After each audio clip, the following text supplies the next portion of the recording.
into the first time? First time? So 2001? Okay. I mean, that was in Mabry's backyard. JB was the only one old enough to even drive us going into our junior year of high school. Set up the that orange safety netting for an outfield. Yep. And we did it three or four times over the course of the summer. So, but yeah, I mean, it was set up in Mabry's parents' backyard. And do you remember what your stat line looked like for that first season? No, Mabry got it though. I mean, Okay. he was filming the games from the beginning. Yeah. And then rewatching the games and compiling stats, and I think he had a generic website. No, we all had our own team names back then, and you had your set team, and you traded players, drafted new players. As much like real baseball as we could make it. I know none of us could pitch worth a damn the first year. Center field was 75 foot back in the day. Could be. I don't know. I don't remember that far back either. I know the pitching mound used to be 30 feet. Now it's 42. Well, in my backyard, we were playing uphill. So I knew we were going to have to – we moved to City Field in 2002 for like half the games. And then so I knew we were going to have to move it back if we had a flat surface. So we moved it back to 35 feet. And then like the first day, almost every game was a no-hitter. So then we moved it back to 42. How did it all come together? Me and my little brother and Luke McClure, our next door neighbor, it was like 2-on-1 wiffle ball, like almost every day. And so we played a full schedule just against each other. And then whenever Quinn Mortensen convinced me that people would want to play, people at school would want to play. So we got a list of people that were interested.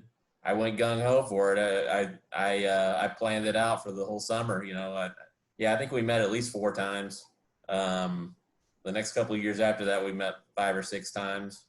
And the goal was just to get through a full schedule. I think the first year was like 9-game season, and I think it got longer from there. It's just kind of based on availability. And then once we started the tournament, once we moved into the tournament phase where, we just played once a year like we do now, at some point, like in the late aughts there, it was getting pretty big. It was way too big for City Field. So we had to be on the high school softball field. I think we had 50 or 60 people, like in 2009 when the article was written. Now, was that the year that it rained? Yes. Yeah. We didn't finish that season. Yeah. Whew. I tell you what, there are still discussions in my house today about what could have been that season. Yeah. And it's just one of the largest what ifs in Williamstown Wiffleball League history. That's interesting stuff. Cheeseman claims he was going to win that one, but Cheeseman never thinks he's going to lose. Wally would have had something to say about that. Who is the most dominating pitcher in league history? I can't say JB because I hit his riser out of the park almost every time I see it. So it's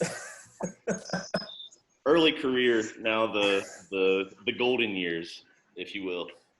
Yeah, I mean early on it was Wally, and then JB caught up really fast. He did a lot of training in the off season between 01 and 02. I remember that's when he picked up some of his better pitches, and I don't know. You tell me, JB. Did you win the Cy Young both of those years, like 02 and 03? I believe so. Yeah. What are some of your earlier memories? They're talking about trades and all of this stuff that I didn't even know was a part of the league. I was for the most part just a body to fill a team. I'm just here for the Facebook page now. Kind of making sure we got a damn field to play on. That was my whole role through all this. Since Mabry was gone to wherever he was, I was most of the background work. I mean, them two, Mabry's statted everything out. Wally and JB have had their pitching duels and everything. And then I think we had 1 year at Mullins Field where Quinn developed an ephus pitch that would hit the top of the strike board. Logistics, man. You're very imposing in the left-handed batter's box and when you decide to pitch. Yeah, well, if I can hit the strike board, yeah. Do you feel that you have an advantage as a left-handed hitter because your batter's box isn't worn to the dirt by the time you get to the plate? No, because you still got to deal with JB and Wally pitching at you, and Jacob Cheeseman when he's not banned. Still got to deal with it. Was that a self-imposed ban? Was that a league ban? Is this a Michael Jordan gambling incident? Let's get to the bottom of this while we're here. He just didn't show up for 2 years. We might have had to watch him a little close. Give him a short leash.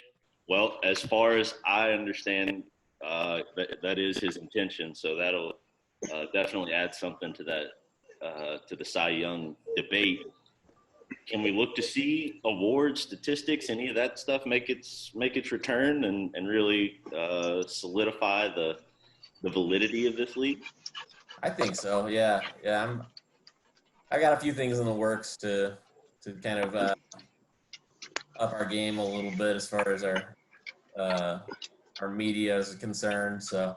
Okay, that's a great tease. Anything you can share on that note? Without giving it all away. I'm expecting. You can expect wall-to-wall coverage of this upcoming tournament.